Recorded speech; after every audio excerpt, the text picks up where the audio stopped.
안녕하세요. 저는 경기대학교 AI 컴퓨터공학부의 임현기입니다. 지금 이 강의는 소프트웨어 중심 대학 사업에서 그 국민대학교와 경기대학교의 공동 개발 교육 컨텐츠로 개발되고 있는 교육 과제, 교육 강의입니다.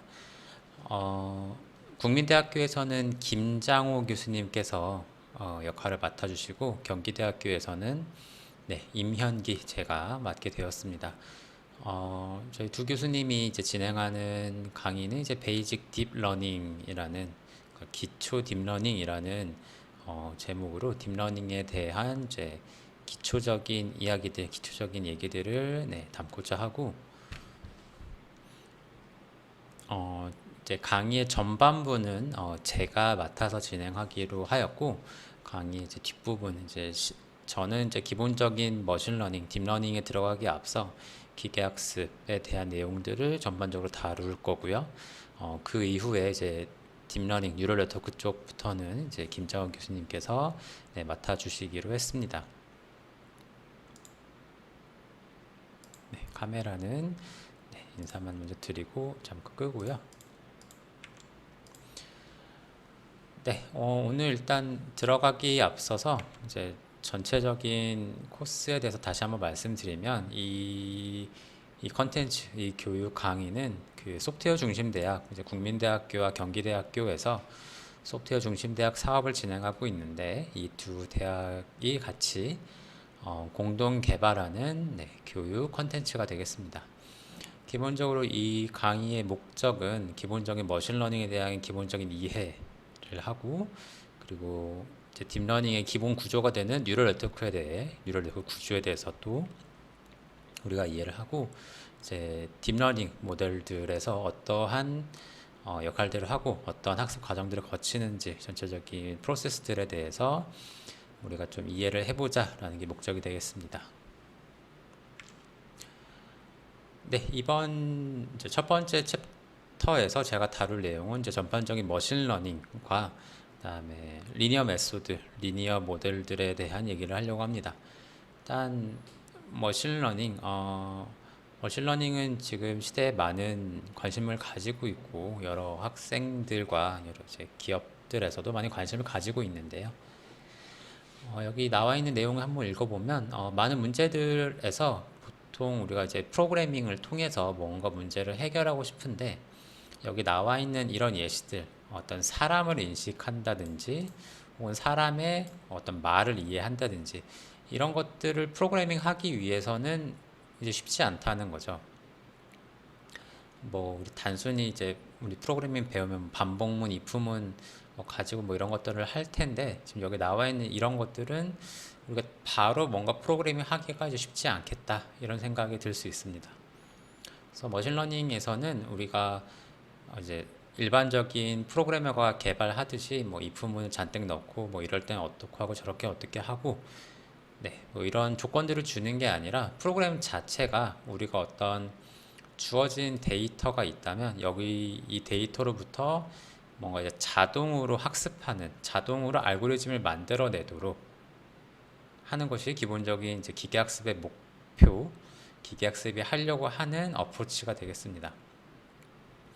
머신러닝, 지금 우리는 이제 딥러닝에 대한 얘기를 하려고 하는데 머신러닝에 대한 얘기를 하는 이유는 딥러닝이라고 하는 애도 머신러닝의 한 이제 부분 집합이 되는 거죠. 부분 집합이기 때문에 머신러닝이 무엇인지 일단 알면 그 자체로 딥러닝에 대해서도 이해가 좋을 거고요. 일단 머신러닝에 대해 전반적인 내용을 알고 있어야 딥러닝에 대해서 이제 좀 더 자세히 알 수 있을 겁니다. 이때 우리는 머신러닝을 하기 위해서는 어떤 학습하는 알고리즘이 필요하다고 이제 얘기를 하는데 이제 학습한다라는 용어들도 이제 일반적으로 많이 쓰이게 되는데요.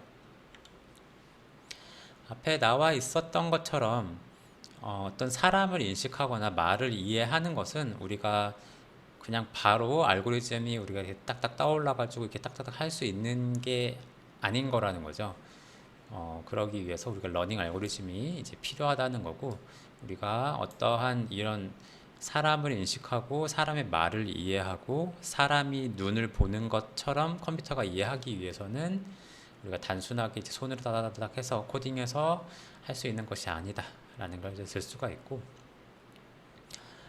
그리고 이 어떤 알고리즘들은 한번 이제 완성이 되면 고정이 되는데, 뭐 이제 예를 들면 우리가 스팸을 이제 스팸 메일인지 아닌지 확인하는 이런 알고리즘들이 우리 이제 사용하시는 그 메일링 시스템에서 다 탑재가 되어 있을 텐데, 이 스팸이라고 하는 건 결국 광고성 메일들 혹은 뭐 관련된 비슷한 것들이 있을 텐데, 이런 내용들이 자주 바뀌죠.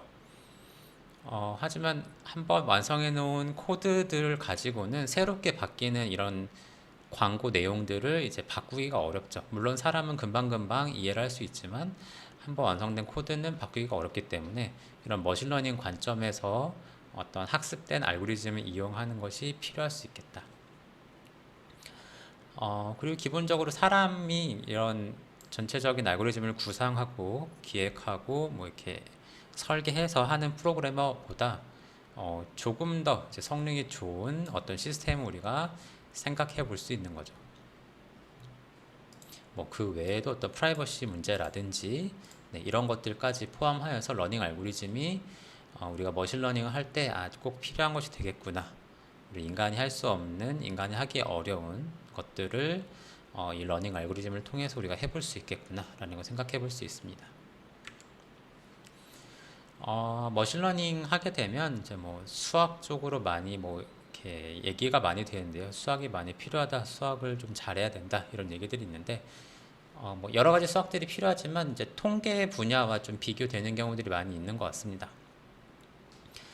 통계 분야에서도 어떤 데이터에서 우리가 어떤 발견하지 못한, 우리가 아주 쉽게 발견할 수 없는 어떤 숨겨져 있는 패턴들을 발견하려고 하고, 그리고 이제 머신러닝이나 이제 통계 쪽에서도 마찬가지로 어떤 이런 캘큘러스라든지 확률, 선형대수와 같은 여러 수학 쪽에서 사용하는 알고리즘들을 많이 사용한다는 면에서 이 통계학 쪽과도 이제 비슷하게 여겨지긴 하는데요. 뭐 그렇긴 하지만 기본적으로 이제 목적이 다르죠.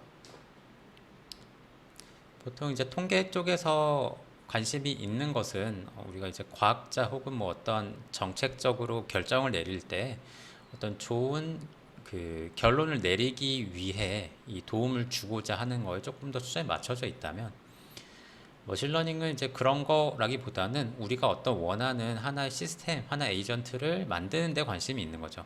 이 자체로 의미가 있는. 그리고 이제 통계 쪽에서는 어찌됐든 이제 수학 기반으로 가다 보니 어떤 수학적인 엄밀성, 얘가 얼마나 의미가 있는지에 좀 더 관심이 있다면, 머신러닝은 뭐 그런 거라기보다는 우리가 원하는 어떤 성능이 잘 나오는지, 아니면 우리가 어떤 주어진 환경 내에서 얼마만큼 변화하고 바뀌어갈 수 있는지, 자동으로 그런 것들을 할 수 있는지, 이런 이제 수학적인 엄밀함과는 좀 다르죠. 머신러닝은 조금 더 그 우리 인간이 관심 있는, 인간이 원하는 쪽에 좀 더 그 퍼포먼스를 맞추기 위해 좀 더 애를 쓰는 면에서 두 개가 좀 다를 수 있겠다. 그래서 머신러닝은 크게 세 가지 정도로 타입을 나누는데요. 첫 번째로 이제 슈퍼바이즈드 러닝이라서 우리가 어떤 예측하고자 싶은 애들이 예측하고 싶은 애들의 어떤 레이블이 달려 있는 이런 문제에 대해서 우리가 학습할 때 슈퍼바이즈드 러닝이라고 합니다. 그러니까 지도 학습이라고 하는데요. 그러니까 결국 어떤 뭐 자동차라고 해볼까요? 자동차들이 있고 여기에 이제 레이블이 달려 있는 겁니다. 뭐 이거는 뭐 예를 들면 뭐 현대차, 뭐 혹은 이거는 뭐 어느 회사차 이렇게 달려 있어서 우리가 관심 있는 게 이 레이블 달려 있는 얘를 잘 맞추는 게 목적이 있습니다.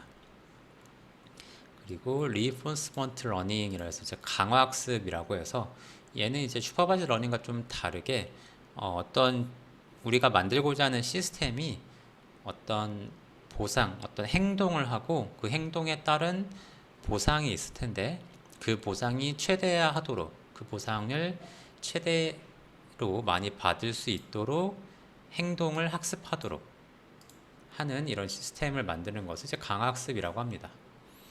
보통 이제 게임 AI 같은 것들을 만들기 위해서 많은 주로 이용되는 방식이고요. 슈퍼바이저 러닝과 비슷하게 언슈퍼바이저 러닝은 이제 얘네들이 좀 상통하는 면이 있는데 어, 비슷하지만 네, 언슈퍼바이저 러닝은 이제 레이블이 없습니다. 얘도 우리에게 주어진 데이터들이 있는데 이 데이터들에서 레이블이 없기 때문에 얘가 뭐 A, B, C 이렇게 있으면 얘네들이 뭔지 모르는 상황에서 무언가 이 데이터 상에서 우리가 관심 있는 재미있을 것들을 찾아내는 말 그대로 비즈도 학습, 우리가 주어진 데이터들이 어떤 애들인지 모르는 상황임을 네, 가정을 합니다. 네, 딥러닝도 이제 머신러닝의 이제 한 부분 집합으로서 이런 위에 나와 있는 이런 카테고리들에 대해서 딥러닝이 모두 다 네, 활용될 수 있는데요. 딥러닝 여기 쓰여 있듯이 좀 더 이런 이제 러닝들을 하는데 좀 더 이제 복잡하고 좀 더 엄밀하게 조금 더 세세한 것들까지 학습할 수 있도록 우리가 만들어진 애들, 우리 이제 이 과목에서 이 교육 과정에서 다룰 내용들이 되겠습니다. 머신러닝 알고리즘을 만드는 어떤 시스템을 만들기 위해서는 뭐 바로 뭐 이렇게 따다닥 해서 만들어질 수도 있겠으나 뭐 경우에 따라서는 기본적으로 어떤 이제 스텝들이 있을 겁니다. 어떤 과정들을 거쳐서 뭐 만들지 말지부터 시작해서 만든다면 어떻게 만들어야 되는지 이런 과정들을 지금 이제 워크플로우라고 해서 여기 좀 정리가 되어 있는데요. 우리가 어떤 문제를 풀려고 하는데 어떤 그 문제를 우리가 머신러닝으로 풀 수 있는지 일단 판단을 해야겠죠. 우리가 여기에서 우리가 뭔가 찾을 만한 패턴이 있다든지 이 문제를 충분히 머신러닝으로 잘 풀어낼 수 있겠다라든지, 그리고 우리가 이 문제를 풀기 위해서 충분한 데이터가 있는지 뭐 이런 조건들을 여러 가지들을 고려해서 이걸 머신러닝을 풀 것인가를 먼저 결정을 해야 될 겁니다. 뭐 지금 이 과목에서는 뭐 이렇게 자세하게 이런 것들을 이제 판단하는 게 이게 처음 말만 듣고선 사실 쉬운 일은 아니겠지만 쉬운 일은 아닐 텐데요. 어찌됐든 뭐 전문가가 된다면 이런 여러 가지 판단들을 좀 더 빨리 할 수 있고 뭐 그럴 수 있겠죠. 뭐 아무튼 이 문제를 푸는데 머신러닝이 일단 괜찮은지 데이터가 충분히 있는지 이런 것들을 고려할 겁니다. 만약에 그래서 이제 결정이 되면 우리 머신러닝으로 이 문제를 풀어보자 라고 결정이 된다면 그때 있는 데이터들 그다음 필요하다면 뭐 그 전처리 과정이라든지 뭔가 이제 시각화들을 통해서 이 데이터가 어떤지 데이터들을 어떤 방향으로 뭐 정리를 할 건지 이런 것들을 고려하게 될 거고요. 그리고 난 다음에 베이스라인을 정하게 될 겁니다. 뭐 바로 머신러닝을 뭐 적용하기보다는 일단 간단한 알고리즘들을 통해서 이 머신러닝 알고리즘을 몇 가지 만들어 보고 이 데이터에 대해서 어느 정도 성능이 나오는지 이제 판단을 해 봅니다. 그리고 난 다음에 이걸 이제 바탕으로 해서 우리가 적절한 모델과 이와 관련된 여러 가지 뭐 오늘 이제 다루겠지만 로스라든지 뭐 레귤라이제이션 같은 방식들을 어떻게 결정할 것인지를 결정을 해주게 되고요. 그리고 이 결정된 애들에 대해서 최적화를 진행하게 됩니다. 네, 이 내용들은 이제 뒤에서 다루겠지만 전체적인 과정만 먼저 한번 얘기를 해드리는 거고 이 내용들을 지금 잘 이해가 되지 않으셔도 괜찮습니다. 전체적인 과정에 대해서 그냥 한번 들어보시면 되겠고요. 그리고 이 모델들에 따라서는 하이퍼 파라미터라고 하는 조금 더 다른 어떤 이제 변수들이 있을 수 있는데 그런 것들에 대해서도 이제 정리를 해주고요. 그 모델이 결정되고 최적화까지 마치고 나면 우리가 이 머신러닝의 성능을 평가를 하고 잘못된 것이 있는지 판단을 해줍니다. 그리고 잘 되면 이제 좋은 거고 잘 됐다면 이제 끝날 수도 있겠지만 뭐 잘 되지 않는다면 다시 2번이나 4번부터 해서 이 과정을 다시 반복할 수도 있습니다. 데이터가 뭔가 전처리가 잘못됐어 혹은 뭐 이 모델이 지금 우리가 풀려는 문제에 잘 맞지 않아 이런 것들 이제 판단이 들게 되면 다시 데이터를 수집하거나 전처리를 새로 해준다든지 모델 결정부터 다시 한다든지 뭐 이런 과정을 반복하게 될 겁니다.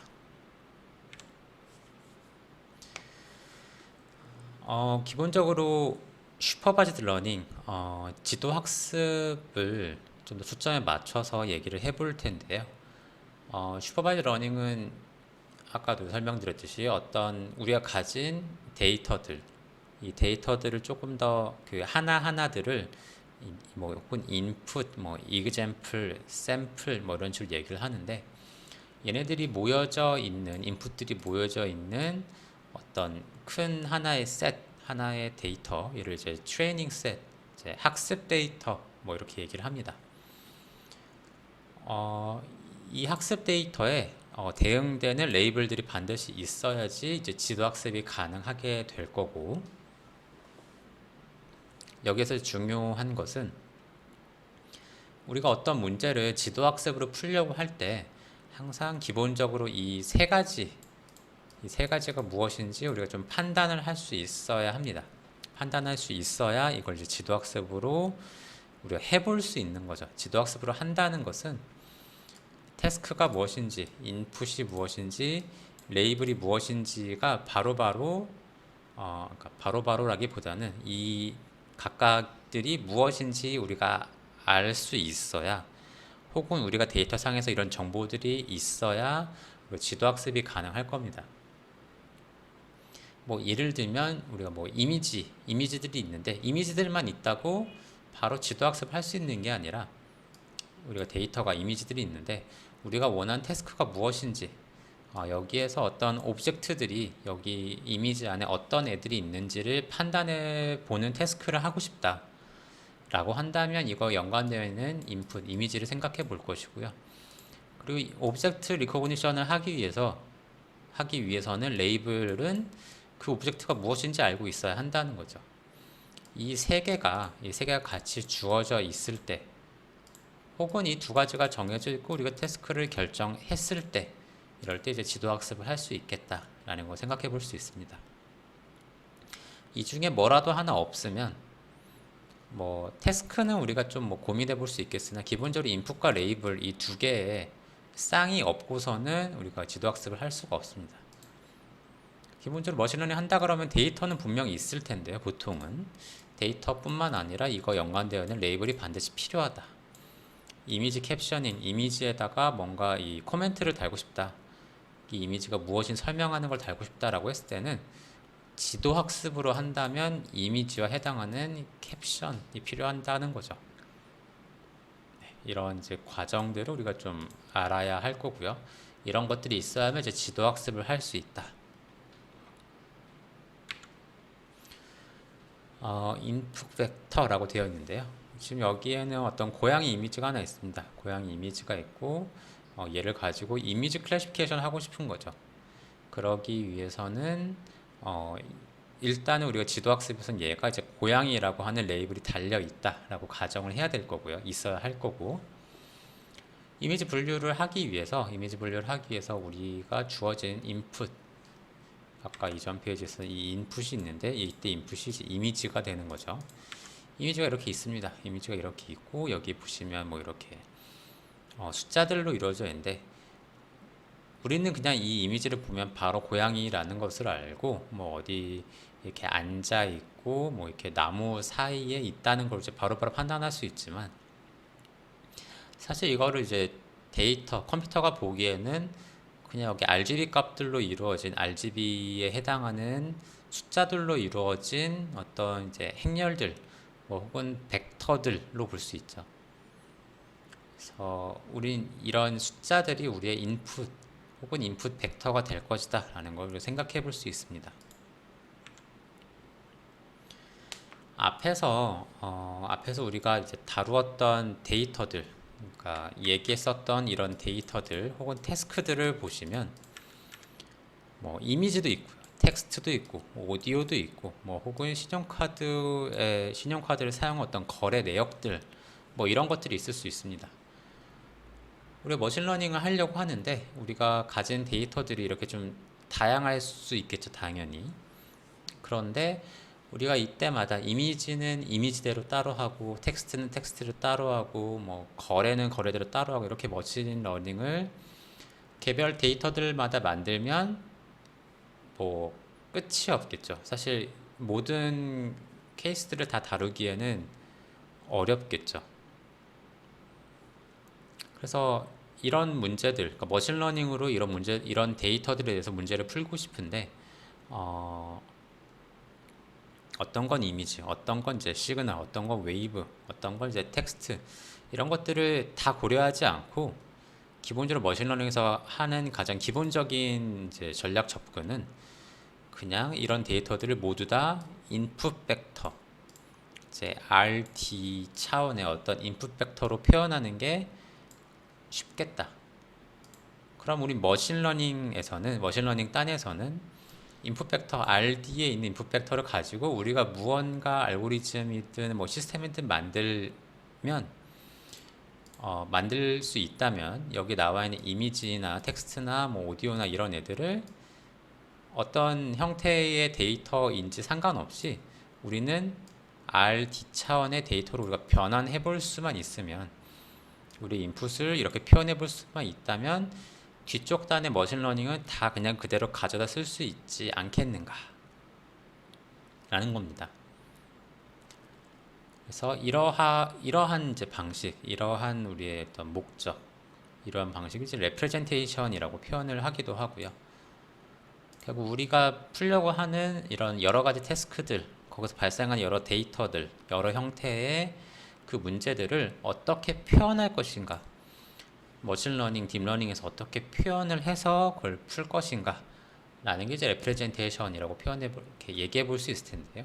가장 기본적으로 할 수 있는 게 하나의 벡터로서 표현하면 좋겠다. 벡터로 표현하게 되면 오늘 이제 뒤에서 좀 얘기들을 하겠지만, 네, 우리가 알고 있는, 뭐 모르실 수도 있겠지만 우리가 이제 기본적으로 많이 다루는 이제 수학 중에 이제 리니어 알제브라, 네, 선형대수를 우리가 좀 할 수 있다면 이런 인풋 벡터를 이용해서 뭔가 문제를 풀어나가기에 좋겠다. 이런 장점 때문에 기본적인 레프레젠테이션을 이런 벡터 단위로 표현하는 게 네, 이제 가장 흔하게 일반적으로 사용하는 방식이 되겠습니다. 이걸 알고 있으면 우리가 이미지든 텍스트든 뭐 오디오든 무엇이든지 간에 우리가 다 뭔가 머신러닝으로 이제 해볼 수 있겠다라는 걸 생각해 볼 수 있습니다.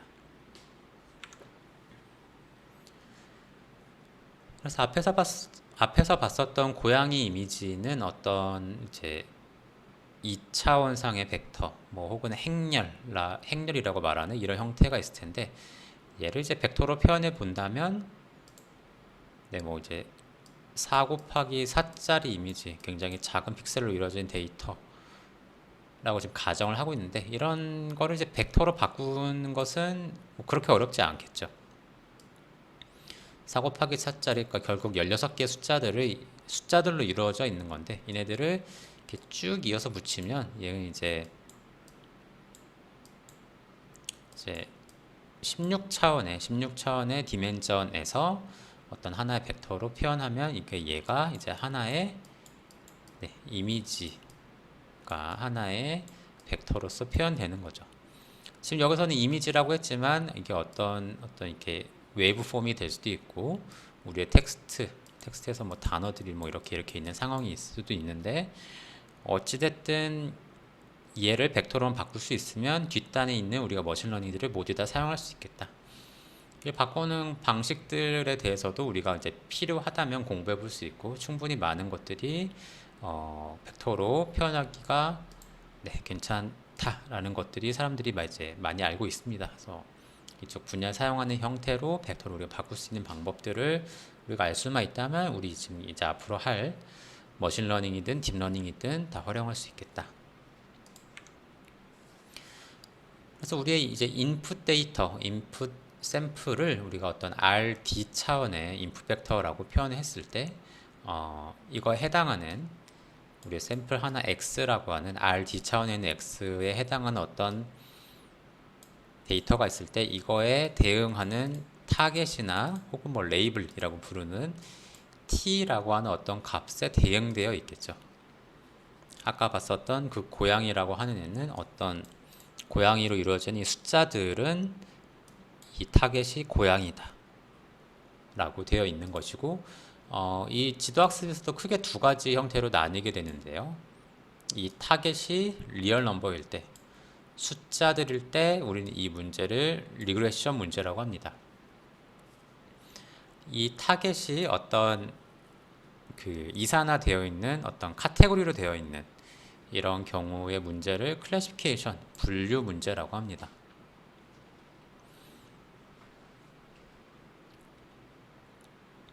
그래서 뭐 t는 뭐 숫자일 수도 있고 어떤 카테고리일 수도 있는데 이거에 따라서 우리 문제를 조금 다르게 볼 거고, 이 강의 전반부에 해당하는 대부분의 내용은 제가 리그레션과 클래시피케이션에 대해서 설명드릴 내용이 될 겁니다. 이거를 이제 전체적인 이해를 잘 하고 나서 이제 뒤에서 할 이제 김정우 교수님이 진행하실 딥러닝 쪽에서도 다 활용이 될 내용들일 거고요. 그래서 우리의 데이터는 이 X가 있고 타겟 T가 있어서 얘네들이 항상 하나의 페어로서 어떤 셋이 존재를 하게 될 거고, 지금 여기에서는 N개, 이런 샘플들이, 이런 페어들이 N개 있다. 이건 뭐 지수승을 의미하는 게 아니라 그냥 인덱싱인 거고요. 그래서 1번 패턴, 2번 패턴, 혹은 1번 샘플, 2번 샘플 해서 n번째 샘플까지 있는, n번째 트레이닝 셋까지 있는 상황을 우리가 이렇게 일단 정의를 해볼 수 있겠습니다.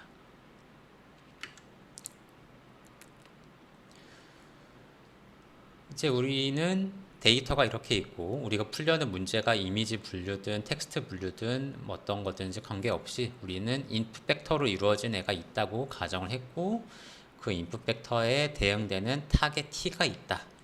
우리 여기까지 이제 세팅이 된 거죠. 세팅된 상황에서 이번 챕터에서는 리니어 리그레션을 할 텐데요. 리니어 리그레션은 앞에 설명드렸듯이 어떤 숫자로 이루어진 타겟을 예측하는 문제입니다. 일단 지도학습이어야 하고요. 지도학습이고, 지도학습은 타겟이 있어야 되고, 그 타겟이 어떤 숫자일 때 리그레션을 할 수 있는데, 우리가 가정하는 우리의 어떤 모델, 우리의 머신러닝이 어떤 리니어한, 우리가 가진 인풋과 타겟이 리니어한 선형적인 관계임을 가정하는 이 문제, 가정해서 문제를 풀 때 리니어 리그레션이라고 합니다. 이제 선형 회귀라고 하죠. 앞에서 이제 그 머신러닝 워크플로우가 있었는데, 우리 이제 리니어 리그레션, 보통 머신러닝 하면 가장 처음에 배우게 되는 내용인데요.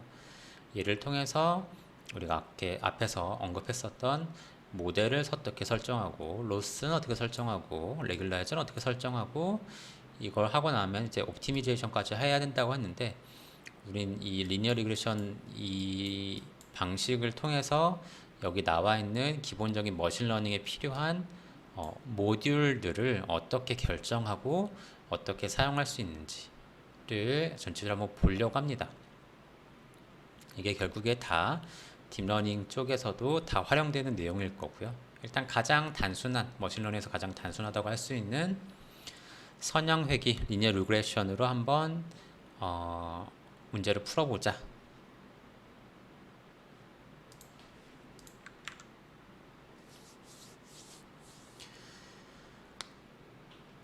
네, 지도학습을 위해서 우리가 어떤 데이터가 있는데요. 지금 여기 그림이 있죠. 그림이 있고, 가로는 x축이고, 세로는 이제 t라고 해서 이쪽이 우리의 이제 인풋 축인 거고, 이쪽은 우리의 타겟. 우리의 x는 그냥 r 차원에 있어서, 그러니까 1차원에 있는 애여서 값이 하나로 이루어진, 뭐 벡터일 수 있는데, 그냥 값이 하나로 이루어져 있을 때 우리는 이렇게 x축이 있고, 이거에 대응되는 타겟을 2차원 평면에 이제 찍을 수 있겠죠. 얘는 데이터로 이렇게 표현되어 있습니다. 예를 들면 x가 1일 때 이거의 타겟은 뭐 1.6 정도다. 색깔이 똑같으니까 헷갈리는데요. 얘 같은 경우는 값이 2일 때 해당하는 타겟은 1.8이다. 뭐 얘 같은 경우는 x가 4고, 그러니까 값이 4고 이거에 해당하는 타겟은 3이다. 그러니까 모든 이 파란색 포인트들이 다 페어로 이루어져 있죠. 그래서 타겟들이 있고 우리의 목적은 x가 있고요. x를 어떤 타겟으로 보낼 수 있는 함수를 학습하는 게 우리의 목적이 되겠습니다.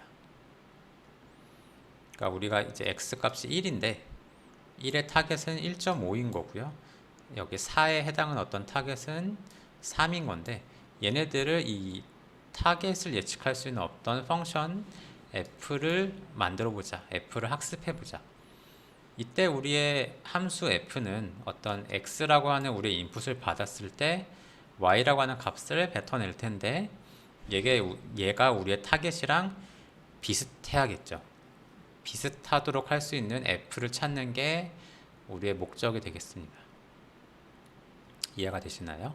네, 우리가 가진 샘플 x1, x2, x3 땡땡땡에서 우리 총 지금 우리의 포인트들이 총 한 10개인 것 같죠? 10개 10개의 샘플이 있는데 10개 샘플이 x랑 t라고 하는 두 개 페어로 이루어져 있습니다. x에다가 x랑 t가 있는데 우리가 만든 어떤 f라고 하는 애는 fx가 이 t랑 값이 비슷하도록 하는 어떤 f를 만들고 싶은 거죠. 함수를 찾고 싶은 겁니다. 함수는 우리 중학교 때 아마 중학교 때부터 함수를 배워왔고 함수라는 거는 이제 다양한 형태로 고등학교, 대학교 때까지 배우셨을 텐데 우리가 만들어낼 수 있는 함수는 사실상 무한하죠. 무한히 많은 함수들을 생각해 볼 수 있습니다. 이렇게 무한히 많은 함수에서 우리가 하나의 함수를 찾는 것은 여러 가지 상황들 속에서 그런 것들이 가능할 수 있겠지만 지금 우린 여기서 아무런 가정이 없었죠. 그래서 무한히 많은 함수들 중에 가장 좋은 애를 찾는 것은 너무 힘든 일이고 우리가 리니어 리그레션이라고 이름을 지은 이유는 우리의 함수가 리니어한 함수다라고 가정을 해보는 거죠. 리니어한 함수 사실 무한히 많이 있지만 전체 함수들보다는 리니어 함수라고 했을 때 우리가 좀 찾을 수 있는 가능성이 좀 더 있어 보이죠. 우리가 조금 더 제약적인 상황을 준 거죠. 리니어 함수가 뭔가요? 우리가 가지고 있는 x에 대한 그냥 간단하게 얘기하면 이제 1차식인 거죠. 2차식, 3차식 말고 1차식만. 그렇게 했을 때 우리가 만들 수 있는 함수의 형태는 아주 단순해집니다. 우리가 어떤 D차원의 X가 있다고 했을 때 D차원에 있는 X에 대해서 1차식을 만들면 앞에 이런 W라고 하는 어떤 값을 붙여서 D차원일 때는 우리가 가진 X 값들이 D개만큼 있을 거고 이거에 해당하는 웨이트들, 이거에 해당하는 1차식에 해당하는 어떤 웨이트 W들이 또 D개만큼 있을 거고요. 얘네들을 다 이제 곱해서 표현을 하는 거죠. 1차식은. 우리 사실 중학교 때는 이런 식으로 많이 쓰죠. A1, X1, A2, X2. 이렇게 쭉 풀어 쓴 거죠. 이렇게 쭉 풀어 쓸 수 있는데 이거를 이제 시그마로 표현을 한 거고요. 뒤에 이런 어떤 보통 이제 절편이라고 하죠. 이 축에 대한 이동선을 표현하는 B라고 하는 어떤 스칼라 값까지 표현해서 우리가 가지고 있는 X가 어떤 D차원일 때 시그마 텀 하나랑 뒤에 B까지 해서 우리가 fx를 이제 설정할 수 있습니다. 이거 외에는 우리가 만들어낼 수 있는 리니어 펑션이 없는 거죠. 물론 이제 W나 B가 어떻게 결정될지는 이제 앞으로 우리가 고민해봐야 되겠지만 기본적으로 리니어 펑션 선형 함수를 우리가 가정을 하고 있다면 우리가 찾고자 하는 f 형태는 이 형태 외에는 나올 수가 없습니다. 나올 수 없을 겁니다. 제가 알기로는 그렇죠. 알기로는 그렇습니다.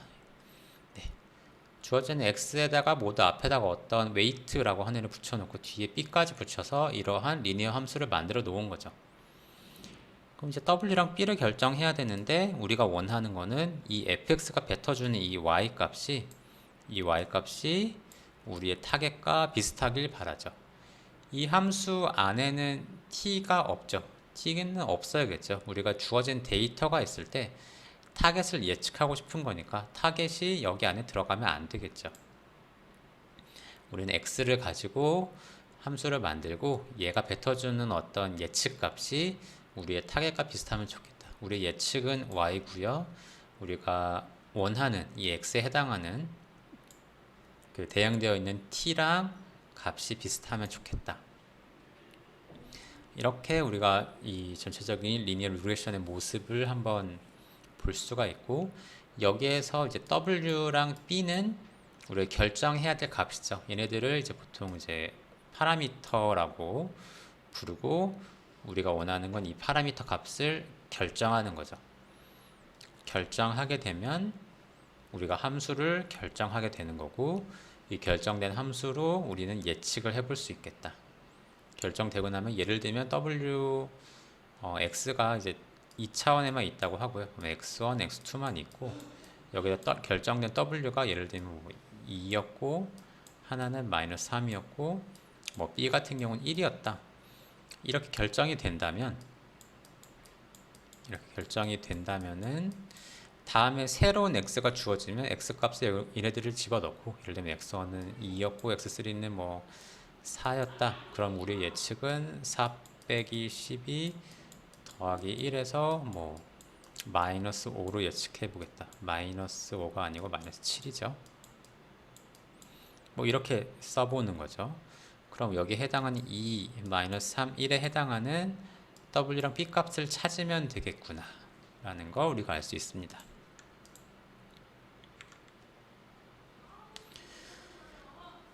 앞에 예제 처음 시작할 때 예제에서는 이제 피처가, 그러니까 그 데이터가 가진 디멘전, 그 RD에서 D에 해당하는 이제 디멘전이 하나만 있는 경우에 대해서는 사실은 앞에서는 이제 시그마를 통해서 여러 차원이 있을 때 시그마까지 붙여서 여러 디멘전들을 고려했지만, 만약 피처가 하나라면 우리의 함수 꼴은, 우리 fx는 wx 더하기 b일 겁니다. w도 그냥 스칼라 값일 거고 b도 스칼라 값일 겁니다. 예를 들면 우리 데이터 파란색 이 포인트들이 이렇게 있는데, 이렇게 1차원에 있는 데이터가 있을 거고, 이거에 해당하는 어떤 적절한 fx 찾으면 이렇게 뭐 빨간색 선 같은 걸 찾을 수 있을 텐데요. 이게 1차 식인 거죠. 1차 함수인 거죠. 그래서 이렇게 쭉 이 빨간 선이 우리 어떤 fx가 되겠다. 얘가 우리 이런 식으로 되는 이유는 우리 x가 원 디멘전에 하나 있으니까. 이 디멘전 대신에 이제 피처라는 표현도 쓰기도 합니다. 피처가 하나 있으면 우리 이런 식의 그림을 생각해 볼 수 있고요. 당연히 우리는 함수를 선형식으로 정했기 때문에 y는 x에 대해서 리니어하게 될 겁니다. 지금 여기에서는 이제 피처가 두 개인 경우인데요. x1과 x2가 있는 이 상황에 대해서도 우리가 y를 그리게 되면 뭐 이런 식으로 표현해 볼 수 있을 겁니다. 지금 w 트랜스포즈 x라고 되어 있는데, 얘는 풀었으면 w1 x1 더하기 w2 x2랑 똑같죠. 대신 여기 있는 이제 w는 R2고, 여기에 해당하는 W를 이제 W1, W2로 쓰는 거죠. X도 마찬가지일 거고요. 여기서 해당하는 X도 2차원에 있는데 X1과 X2에서 이렇게 벡터로 표현할 겁니다. 이제 피처가 두 개인 경우에 대해서는 이 Y가 어떤 이 두 개에 해당하는 값에 의해서 결정되게 되고, 그럼 이때 나타나는 이 어떤 리니어한 이 y의 형태는 지금 여기 x가 2차원이기 때문에 평면으로 나타나는 걸 볼 수 있습니다. 이런 경우에도 y는 x에 대해서 리니어하다라고 당연히 할 수 있을 거고요. 이제 차원에 따라서, 피처의 개수에 따라서 이 함수의 형태는 좀 달라질 수 있겠으나 기본적으로 y는 x에 대해서 선형적인 관계를 가진다라고 할 수 있습니다. 피처 개수에 관계없이 항상 리니어 리그레션에서는 x랑 y가 선형적인 관계를 이룬다라는 걸 볼 수 있습니다. 그리고 특징 개수가 늘어났다 하더라도 b는 여전히 이제 스칼라 값, 그러니까 r1의 하나의 실수로서 표현이 될 거다. 그렇겠죠. 이 값이 하나의 실수일 거고요. 실수값에다 실수값을 더하도록 b가 결정이 될 겁니다. b는 특징 개수에 관계없이 항상 1차원인 값이 되는 거죠.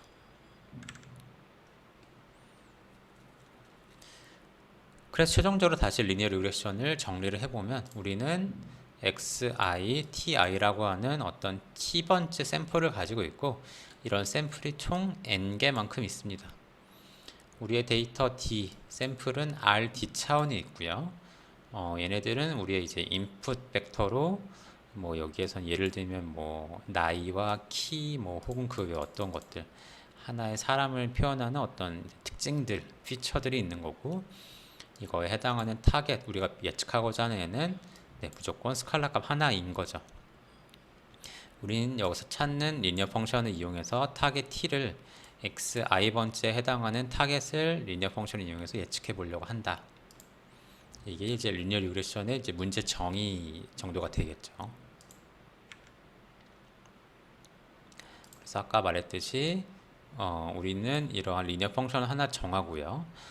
그랬을 때 이 w와 b를 찾는데, 이 wb에 의해서 우리의 함수, 우리의 fx가 결정되는데, fx는 항상 어떤 선이 될 겁니다. 어떤 선형적인 표현할 수 있는, 선형적으로 이루어진 선이라든지 평면이라든지 뭐 이런 것들이 될 텐데요. 가장 잘 맞는, 우리의 데이터에 가장 잘 맞는 베스트 라인을 찾고 싶습니다. 그랬을 때 어떤 애가 가장 좋은 거냐, 이 가장 좋은 것을 어떻게 평가해 볼 수 있겠느냐, 이걸 어떤 그 수치상으로 표현해 볼 수 있겠느냐, 그래야지 어떤 애가 잘 설정된 A인지 우리가 평가할 수 있어야, 그러니까 우리의 목적이 있어야지 W랑 B를 우리가 찾아볼 수 있겠죠. 그런 어떤 그 평가하는 애가 없으면 W, B를 그냥 랜덤하게 결정하면 그만이겠죠. 어떤 선이든 상관없다라면 랜덤이겠지만, 우리가 원하는 건 가장 잘 맞는, 우리 예측이 가장 잘 할 법한 애를 찾는 게 목적이 되겠죠. 잠깐 쉬었다가 이어서 이 평가에 대해서부터 진행을 해보겠습니다.